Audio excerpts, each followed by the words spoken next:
Assalamu alaikum 6th class. I heartily welcome you in 6th grade. Hope you are all fine and doing good. So students, let's start our unit number 1 of science. Its name is cellular hierarchy.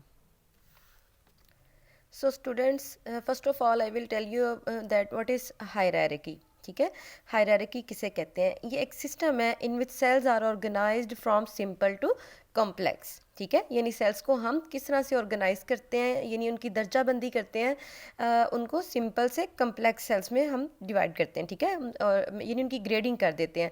तो cellular hierarchy का मतलब क्या हुआ कि हम लोग sales को यानी ग्रेडिंग करते हैं उनकी, और सबसे पहले सबसे फर्स्ट ग्रेड पे हम किसको रखते हैं?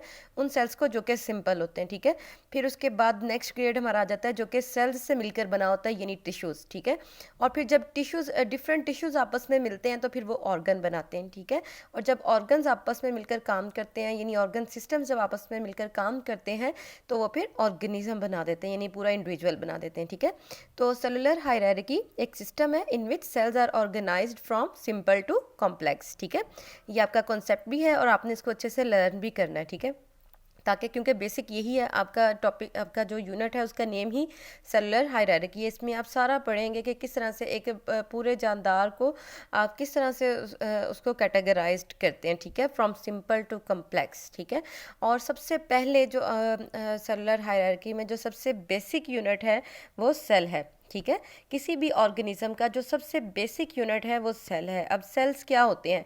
Cells are the structural and functional unit of life. Cells जो होते हैं वो किसी भी जानदार का स्ट्रक्चरल भी और फंक्शनल यूनिट भी हैं. ठीक है, अब स्ट्रक्चरल कैसे हैं? स्ट्रक्चरल कहते हैं साख्ती, यानी ये स्ट्रक्चर बनाते हैं किसी भी ऑर्गेनिज्म का. ठीक है, इसलिए ये स्ट्रक्चरल यूनिट हैं. और फंक्शनल यूनिट कैसे हैं? क्योंकि ये जो ऑर्गेनिजम्स हैं उनको काम करने में भी, फंक्शन करने में भी हेल्प आउट करते हैं. ठीक है, यानी सबसे बेसिक पर क्योंकि सेल्स ही मौजूद हैं. जैसे आप इसकी एग्जांपल सेल्स की ऐसे ले लें कि कोई हाउस है, उसको बनाने के लिए आपको पता है ना कि आपको पहले ब्रिक की ज़रूरत होती है. ठीक है, ब्रिक्स होंगी तो देन और आप उसके साथ एडअप करते जाएं और मटेरियल, तो फिर आप एक हाउस यानी एक वॉल जो है वो खड़ी कर पाते हैं. सिमिलरली जब तक सेल्स नहीं होंगे तो कोई ऑर्गेनिज्म डेवलप नहीं होगा. ठीक है, तो सेल जो है वो क्या है? वो एक बेसिक स्ट्रक्चर है, यानी बेसिक यूनिट है जिससे आगे फर्दर पूरा इंडिविजुअल जो है वो डेवलप होता है. ठीक है, तो सेल्स ऐसी लिविंग थिंग्स हैं जो कि फीड भी करती हैं, रिप्रोड्यूस भी करती हैं और रिस्पॉन्ड भी करती हैं. रिस्पॉन्ड यानी जवाब देती हैं या रिएक्ट करती हैं अपनी सराउंडिंग्स पर. ठीक है, यानी इर्द गिर्द के माहौल से उनको जिस तरह का यानी रिएक्शन मिलता है वो उसको जवाब देते हैं सेल्स उसका. ठीक है, तो आपने ये याद रखनी है डेफिनेशन इसकी. सेल्स क्या हैं? Cells are the structural and functional unit of life. ठीक है, उसके बाद बेसिक्स में आपको बता देती हूँ जो आज के टॉपिक में हम पढ़ेंगे, जिसमें हमने पहले सेलुलर हायरार्की को पढ़ा, फिर सेल्स हैं. सेल्स के बाद मैं बात करूँगी रिप्रोडक्शन की. ठीक है, रिप्रोडक्शन को आपने पीछे 5 ग्रेड में भी पढ़ा होगा. ठीक है, ये कैसा प्रोसेस है जिसमें ऑर्गेनिजम्स अपनी कॉपीज़ तैयार करते हैं. ठीक है, so what does reproduction mean? To make copies of them cells, यानी अपनी कॉपीज़ तैयार करना, अपने जैसे ऑफस्प्रिंग बनाना. ठीक है, यानी अपने ही जैसे जानदार पैदा करना. इस प्रोसेस को हम क्या कहते हैं? रिप्रोडक्शन. उसके बाद क्लास आज हम पढ़ेंगे दो तरह के ऑर्गेनिजम्स के बारे में. ठीक है, ऑर्गेनिजम्स दो तरह के होते हैं, एक होते हैं यूनिसेलुलर और दूसरे होते हैं मल्टी सेलुलर. ठीक है, तो यूनिसेलुलर ऑर्गेनिजम्स क्या होते हैं? देखें, यूनी मीन्स वन. ठीक है, यूनी का मतलब होता है वन. तो यूनिसेलुलर ऑर्गेनिजम्स का मतलब क्या हुआ? एक सेल वाले जानदार. Unicellular organism means organisms that have only one cell. ठीक है, देखिए, ऐसे organisms that are made up of only one cells, ऐसे जानदार जो कि सिर्फ एक ही सेल से मिलकर बने होते हैं. लेकिन इसका मतलब ये नहीं है कि इनके अंदर एक सेल है तो ये डिफरेंट काम नहीं कर सकते. ये एक ही सेल के साथ अपने जिस्म के तमाम अफ़ाल, अपने जिस्म की तमाम एक्टिविटीज़ को कंटिन्यू रखते हैं. ठीक है, लाइक ये एक ही सेल से रिप्रोडक्शन भी करते हैं, उसी एक सेल से ये न्यूट्रिएंट्स भी हासिल करते हैं. ठीक है, ग्रो भी करते हैं, और इसके अलावा ये डिफरेंट अपने सराउंडिंग में होने वाले जो भी रिएक्शंस हैं उनको रिस्पॉन्ड भी करते हैं. ठीक है, तो यूनिसेलुलर ऑर्गेनिजम्स ऐसे ऑर्गेनिजम्स हैं that are made up of only one cell. ठीक है, और उसी एक सेल से ये अपनी तमाम एक्टिविटीज़ को कंटिन्यू करते हैं जो कि इनको ज़िंदा रहने के लिए ज़रूरी होती हैं. अब यूनिसेलुलर ऑर्गेनिजम्स हैं कौन कौन से? इनकी एग्जांपल्स हैं bacteria, unicellular algae and unicellular fungi. यानी बैक्टीरिया भी वन सेल एक सेल पर मुश्तमिल ऑर्गेनिजम्स हैं, इसी तरह यूनिसेलर एल्गी और यूनिसेलर फंजाई भी जो है वो एक ही सेल पर मुश्तमिल होते हैं। इसके अलावा अमीबा है, यूग्लिना है, जो इसकी एग्जांपल्स हैं, ये सब एक सेल वाले जानदार हैं और एक ही सेल से ये अपनी तमाम लाइफ एक्टिविटीज़ को कंटिन्यू रखते हैं। उसके बाद सेकेंड टाइप ऑफ आपके पास ऑर्गेनिजम्स की आ जाती है मल्टी सेलुलर। ठीक है, आपको पता है मल्टी मीन्स मैनी या मोर देन वन। ठीक है, तो multi cellular organisms means organisms that are consist of more than one cell. ठीक है, जो एक से ज़्यादा सेल्स पर मुश्तमिल होंगे जानदार, उनको हम क्या कहेंगे, मल्टी सेलुलर ऑर्गेनिजम्स। ठीक है, यानी जो एक सेल से ज़्यादा जितने भी जानदार हैं हम उन सबको मल्टी सेलुलर कहते हैं। लाइक कैट है, मशरूम्स हैं, ह्यूमन बींग्स हैं। ठीक है, जितने भी एनिमल्स हैं, प्लांट्स हैं, ये सब क्या है, मोल्ड है, ये सब आपके एग्जांपल्स हैं मल्टी सेलुलर ऑर्गेनिजम्स की। इनमें डिफरेंट सेल्स जो हैं वो मिलकर अपनी जो लाइफ एक्टिविटीज़ हैं उनको कंटिन्यू करते हैं। ठीक है, so let's start our book reading. जी क्लास, यहाँ पे आप देख रहे हैं कि आपका पेज नंबर 2 जो है वो ओपन है साइंस की बुक का। ठीक है, so let's start. All living things have ways of taking in the substances that they need to grow and survive. They respond to sound, light और touch. They receive information about the world around them in different ways such as by hearing, seeing, smelling और sensing. ठीक है, यानी ये अपनी जो इनकी surroundings है उसके बारे में ये इंफॉर्मेशन हासिल करते हैं। अब देख कर भी इंफॉर्मेशन ली जा सकती है, सुनकर भी, स्मेल करके भी और सेंस करके भी। ठीक है, उसके बाद अगेन रिप्रोडक्शन के बारे में मैंने आपको बताया था, वही आपकी डेफिनेशन है। इधर भी आप इसको भी यहाँ से भी हाईलाइट कर सकते हैं, जो मैंने आपको करवाई वो भी आप कर सकते हैं। ठीक है, इसको हाईलाइट करें। All living things reproduce, that is they make copies of themselves by a process called reproduction. ठीक है, यानी तमाम लिविंग थिंग्स रिप्रोडक्शन करते हैं। लाइक यानी रिप्रोडक्शन का मतलब क्या, दे मेक कॉपीज ऑफ देमसेल्व्स, यानी वो अपनी ही कॉपीज को तैयार करते हैं, यानी अपने जैसे जानदार बनाते हैं। Then we have the topic of cells. All plants, animals and other living things are made up of cells, यानी तमाम जानवर, पौधे, तमाम जिंदा चीज़ें जो हैं वो सेल से मिलकर बनी हुई हैं। अगेन हाईलाइट करें आप डेफिनेशन सेल की। Cells are living things that feed, reproduce and respond और react to their surroundings. Cell जो हैं वो जिंदा चीज़ें हैं जो कि फीड भी करती हैं, रिप्रोड्यूस भी करती हैं और अपने माहौल में होने वाले जितने भी अमाल हैं उनका रिस्पॉन्ड करती हैं, उनका जवाब देती हैं। ठीक है, उसके बाद है वही जो मैंने आपको बताया कि जो ऑर्गेनिजम्स हैं वो दो तरह के होते हैं, यूनिसेलर और मल्टी सेलर। ठीक है, तो यहाँ पे आप इसको हाईलाइट कर लें। Some living things are made up of just one cell, उनको हम यूनिसेलर बोलेंगे। ठीक है, लेकिन जैसे ह्यूमन बॉडी है, it is made up of millions और ट्रिलियंस ऑफ सेल्स। ठीक है, so we categorized it as multi cellular. फिर उसके बाद आप अगेन हाईलाइट करें, cells are the building blocks of all living things. Cells क्या हैं, ये बिल्डिंग ब्लॉक्स हैं तमाम जिंदा जानदारों का। और सेल्स को डिस्कवर किसने किया था, अगेन एन इंपॉर्टेंट इन्फॉर्मेशन, इसको आप हाईलाइट करें, रॉबर्ट हुक ने डिस्कवर किया था सेल को इन 1665 में।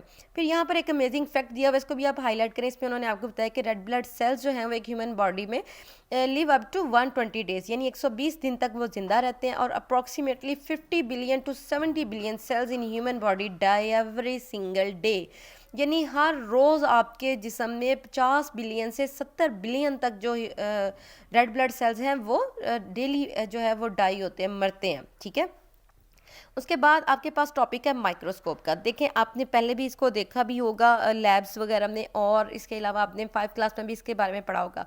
माइक्रोस्कोप, यहाँ पे इसकी डेफिनेशन दी हुई है, microscope is an instrument that magnifies things so that we can see them more clearly. ठीक है, माइक्रोस्कोप एक ऐसा इंस्ट्रूमेंट है जो कि चीज़ों को बड़ा करके दिखाता है ताकि आप उनको वाज़िया तरीके से देख सकें। ठीक है, तो आपको पता है कि बहुत से जानदार, जैसे लाइक कोई यूनिसेलुलर ऑर्गेनिज्म है, वो इतना छोटा होता है कि आप उसको अपनी नेकेड आई से नहीं देख सकते। ठीक है, तो उसको देखने के लिए आप इसकी हेल्प लेते हैं माइक्रोस्कोप की। ठीक है, ये माइक्रोस्कोप की जो लेबलिंग है आपने इसको भी याद रखना है। तो इसको हम डिटेल में पढ़ लेते हैं कि क्या क्या इसके पार्ट्स हैं। सबसे पहले ये यहाँ पे स्टार्ट पे आईपीस लेंस है। ठीक है, ये आईपीस लेंस है जिसकी मदद से आप चीज़ों को देखते हैं। उसके बाद ये एक ट्यूब है जो कि आई पीस को ये ऑब्जेक्टिव लेंस के साथ जोड़ती है। ठीक है, उसके बाद ये आर्म है इसका बना हुआ जिसकी मदद से आप इसको उठा सकते हैं। ठीक है, पकड़ सकते हैं। फिर यहाँ पर जो लगा हुआ है फोकस, ठीक है, ये है कोर्स फोकस। इससे आप लोग यानी क्या करते हैं, moves the objective lens along way quickly. ठीक है, ये जो ऑब्जेक्टिव लेंस है आप इनको मूव कर सकते हैं, यानी आपने किस इन सब की रेजोल्यूशन यानी इनकी चीज़ों को बड़ा करके दिखाने की पावर डिफरेंट है इन तीनों लेंसेज की। ठीक है, तो आप ये कोर्स फोकस के ज़रिए आप सिलेक्ट कर सकते हैं कि आपने किस ऑब्जेक्टिव लेंस के थ्रू चीज़ को देखना है। उसके बाद है फाइन फोकस। फाइन फोकस के ज़रिए, ये जो फाइन फोकस लगा हुआ है इसके ज़रिए आप चीज़ों को क्लियर इमेज जो है उनका वो हासिल कर सकते हैं, ठीक है। आप दूसरी साइड पर आ जाए, रिवॉल्विंग नोज पीस ये है, ये जो ऊपर बना हुआ है, ठीक है, ये रिवॉल्विंग नोज पीस या टर्रेट इसको बोलते हैं, ठीक है। उसके बाद है ऑब्जेक्टिव लेंस, ये 3 ऑब्जेक्टिव लेंस लगे होते हैं, ठीक है, 3 भी हो सकते हैं और 4 भी हो सकते हैं और इनकी रेजोल्यूशन पार्ट जो है वो डिफरेंट होती है। फिर उसके बाद ये स्टेज बना हुआ है, ठीक है, स्टेज के ऊपर हम लोग जिस भी स्पेसिमेन को देखना है उसको प्लेस करते हैं, ठीक है। उसके बाद है कंडेंसर लेंस, ये स्टेज के नीचे लगा होता है, ठीक है, ये लाइट को स्पेसिमेन के ऊपर फोकस करता है। फिर है इल्यूमिनेशन सिस्टम, ये यहाँ पे एक मिरर लगा होता है या कोई भी सोर्स ऑफ लाइट लगा होता है यहाँ पे, ठीक है, जिसके ज़रिए लाइट जो है वो ऊपर स्पेसिमेन पे पड़ती है जो कि आपने स्टेज पे रखा हुआ है। फिर उसके बाद नीचे डायफ्राम या आयरस है, ठीक है, ये वेरी करता है अमाउंट ऑफ लाइट को that falls on the slide, जो स्लाइड पर पड़ती है। जी क्लास, तो फिर उसके बाद फोकसिंग अ माइक्रोस्कोप, यानी आप एक माइक्रोस्कोप के जरिए चीज़ों को देख किस तरह से सकते हैं क्लियरली, ठीक है। तो first of all while looking from the side use the course focus, हम कोर्स फोकस को यूज़ करते हैं, ठीक है, जिसकी वजह से लेंस जो है वो नीचे आता है और इतना नीचे आ जाता है स्पेसिमेन के जितना पॉसिबल होता है, और आपने उसको यानी वो स्पेसिमेन से टच ना करे, यानी इतना करीब आपने उसको लाना होता है कोर्स फोकस के ज़रिए ऑब्जेक्टिव लेंस को, ठीक है, स्पेसिमेन के करीब, यानी नमूना जो भी आपने जिसको आपने ऑब्जर्व करना है, देखना है, ठीक है, डिटेल में स्टडी करना है, आप उसे हम क्या बोलेंगे, स्पेसिमेन, ठीक है, वो जो हमने स्टेज के ऊपर रखा होता है। फिर उसके बाद now look through the eye piece, ये जो आई पीस है ना ऊपर बना हुआ, अब आप इसके ज़रिए वो कह रहा है कि देखें, ठीक है, and use the course focus. अब ये कोर्स फोकस जो है ना इसके ज़रिए वो कह रहा है कि आपने क्या करना है, मूव करना है ऑब्जेक्टिव लेंस को, ठीक है, ऊपर नीचे करना है ऑब्जेक्टिव लेंस को, ताकि आपको इमेज जो है वो शार्प इमेज जो है वो मिल सके, यानी वाज़ेह इमेज मिल सके। और जब आपको शार्प इमेज मिल जाता है, ठीक है, तो फिर आप पावर लेंसेज को यूज़ करते हैं, यानी आप देखते हैं कि आपने कौन सा पावर लेंस यानी कौन सा ऑब्जेक्टिव लेंस आपने यूज़ करना है कि आपको मोर क्लियर पिक्चर जो है वो उसकी नज़र आ सके, ठीक है। Continue with even higher power objective lens if you wish and fine focus each, यानी आप देख सकते हैं, आप यानी आपकी मर्जी है कि आप हाई पावर का लेंस यूज़ करके इसको स्टडी करना चाहते हैं या किस तरह से, ठीक है। उसके बाद आ जाता है पॉइंट आपके पास यूनिसेलर ऑर्गेनिजम्स। अभी मैंने आपको बताया कि unicellular organisms are composed of a single cell which means they carry out of all their life processes as one single cell, यानी यूनिसेलर ऑर्गेनिजम्स एक सेल पर मुश्तमिल होते हैं और उसी एक सेल के ज़रिए अपनी ज़िंदगी की तमाम जो एक्टिविटीज़ हैं उनको जारी रखते हैं, like they take in food, excrete waste, move, grow and reproduce, ठीक है। उसके बाद आप हाईलाइट करें, most unicellular organisms are so small that they can only be seen under a microscope. बहुत से यूनिसेलर ऑर्गेनिजम्स इतने छोटे होते हैं कि आप उनको सिर्फ और सिर्फ माइक्रोस्कोप के तहत ही देख सकते हैं, ठीक है। ताहम कुछ जो है वो आपकी नेकेड आई से आप देख सकते हैं, ठीक है। Organisms like the amoeba and euglena are single celled organisms, ये आप देख रहे हैं नीचे, ये बैक्टीरिया, यूग्लिना, अमीबा, ये ऐसे और यूनिसेलर ऑर्गेनिजम्स हैं जो कि सिंगल सेल्ड है, यानी एक ही सेल पर मुश्तमिल है। They are the oldest form of life, जो ज़िंदगी की जो सबसे पुरानी जो लाइफ है वो यही चीज़ें हैं, यही यूनिसेलर ऑर्गेनिजम्स हैं, ठीक है। They existed about 3.8 million years ago, यानी ये कब एग्जिस्ट करते थे, आज से 3.8 मिलियन ईयर्स पहले, ठीक है। Bacteria, unicellular algae and unicellular fungi are the main groups of unicellular organisms. ये भी आप हाईलाइट करें कि जो बैक्टीरिया हैं, यूनिसेलर एल्गी हैं और यूनिसेलर फंजाई, ये मेन ग्रुप्स हैं यूनिसेलर ऑर्गेनिजम्स के। जी, तो क्लास उसके बाद हम बात करेंगे मल्टीसेलर ऑर्गेनिजम्स की, ठीक है। मल्टीसेलर ऑर्गेनिजम्स के बारे में भी आपने पढ़ा कि वो organisms that consist of more than one cell, जो एक से ज़्यादा सेल्स पर मुश्तमिल होते हैं उनको हम मल्टी सेलर कहते हैं, ठीक है। और इनमें डिफरेंट टाइप्स ऑफ सेल्स मौजूद होते हैं और इसके अलावा ज़्यादातर मल्टी सेलर ऑर्गेनिजम्स को आप अपनी नेक्ड आई से देख सकते हैं। इसमें मोल्ड, मशरूम, कैट, डॉग, रोज, प्लांट, ट्री वगैरह इसकी एग्जांपल है मल्टी सेलर ऑर्गेनिजम्स की, इसको भी आप हाईलाइट कर लें, ठीक है। यहाँ तक आपने रीडिंग अपनी अच्छे से करनी है, तमाम इसमें आने वाली ऑब्जेक्टिव आपने याद करनी है, ठीक है। वर्ड्स मीनिंग्स आपने याद करने हैं, वो भी मैं आपको एक दफ़ा दिखा देती हूँ। हाफ वर्ड्स मीनिंग्स आपने याद करने हैं और बुक पे उनको मार्क करके उनके मीनिंग्स भी लिखने हैं। जी 6 क्लास, पेज नंबर 13 पे आपके ये वर्ड्स टू लर्न दिए हुए हैं, ठीक है। यहाँ से आपने हायरार्की का कॉन्सेप्ट, ठीक है, और सेल का कॉन्सेप्ट जो है वो याद करना है, ठीक है। अगेन मैं रिपीट कर देती हूँ, hierarchy a system in which cells are organised from simple to complex, ठीक है। और सेल की डेफिनेशन क्या है, the structural and functional unit of life. जी क्लास 6 ये वर्ड्स मीनिंग से आपके दिए हुए, ठीक है। ये हाफ आपने याद करने हैं। रिस्पॉन्ड जवाब देना, इंफॉर्मेशन मालूमात, सेंसिंग हिस, रिप्रोडक्शन पैदावार, ऑर्गेनाइजेशन तंजीम, टाइनी छोटे, ऑर्डिनरी आम, मैग्नीफाइज बढ़ाता है, ब्लाइंड अंधा, स्पेसिमन नमूना, शार्प तेज़, रिवॉल्विंग घूम रहा है, कंपोस्ट मुश्तमिल, एक्सक्रीट वेस्ट फुजला निकालना, ऑर्गेनिज़म्स यातियात, एग्जिस्टेड वजूद, अटैच मुंसलिक, परफॉर्म कारकर्दगी का मुजाहरा किया, ठीक है। तो ये हाफ वर्ड्स मीनिंग्स आपने नोट्स से याद करने हैं। जी तो ये आपके क्वेश्चन आंसर दिए हुए, क्वेश्चन आंसर भी आपने लर्न करने हैं, ठीक है। आई वंडर का फर्स्ट क्वेश्चन है, how many cells do we have in our body, ठीक है। तो हमारी बॉडी में कितने सेल्स जो है वो मौजूद हैं, तो अप्रॉक्सीमेटली ट्रिलियंस ऑफ सेल्स आपके जिस्म में मौजूद है, जिसमें जो साइंटिस्ट ने जो कंक्लूड किया है दैट इज़ 37.2 ट्रिलियन सेल्स, ठीक है। फिर रिकल क्वेश्चंस का क्वेश्चन नंबर 1 भी आपने लर्न करना है, define these terms, cells, tissue, organ and organ system. Cell की आपने पहले भी डेफिनेशन पढ़ी है, कॉन्सेप्ट में भी और रीडिंग में भी। Cell is the basic smallest structural and functional unit of living organisms. Cells are living things that feed, reproduce and respond और रिएक्ट टू देयर सराउंडिंग्स, ठीक है। उसके बाद आ जाते हैं tissue, group of similar cells, यानी एक जैसे सेल्स का group which are specialized to form a particular function is called a tissue, यानी एक जैसे सेल्स का ग्रुप जो मिलकर कोई सा एक काम करते हैं उसे हम टिश्यू कहते हैं, ठीक है। फिर बारी आ जाती है ऑर्गन की। जी तो व्हाट आर ऑर्गन्स, तो ऑर्गन्स क्या होते हैं, different types of tissues group together to form an organ, यानी मुख्तलिफ किस्म के टिश्यू मिलकर एक ऑर्गन बनाते हैं। An organ is specialize to perform a particular function in the body, और एक ऑर्गन कोई एक ही मखसूस काम करता है, like heart is an organ, ठीक है। हार्ट एक ऑर्गन है जिसका काम क्या है, ब्लड को पंप करना, ठीक है। इसी तरह स्टमक एक अनदर ऑर्गन है, ठीक है, उसका काम क्या है, फूड को डाइजेस्ट करना, ठीक है। फिर है organ system, an organ system is a group of organs that work together as a biological system to perform one or more functions।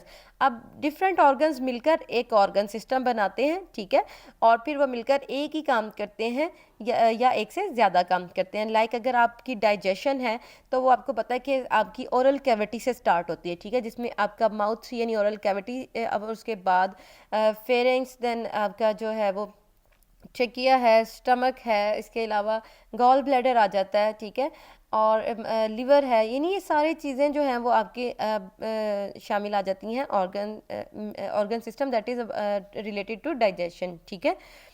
तो ये आपने अच्छे से क्वेश्चन आंसर दोनों याद करने हैं, मीनिंग्स याद करने हैं, और जितने भी रीडिंग में आपके पास जितने भी आपके पास कॉन्सेप्ट्स आए हैं, ऑब्जेक्टिव आए हैं, वो आपने अच्छे से लर्न करनी है।